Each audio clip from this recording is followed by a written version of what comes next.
لحضرتك حاجه يا كابتن وليد محدش يعرفها الا دلوقتي.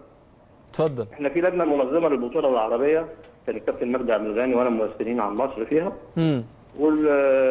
وبقيه اللجنه من جنسيات مختلفه، من الجزائر، من السعوديه. تمام. احنا طبعا كنا منفصلين عن الحكام، لان رئيس لجنه الحكام التونسي موجود. هو الدكتور وديع الجريء. كان معاه الكابتن عصام عبد الفتاح، اللجنه معاه.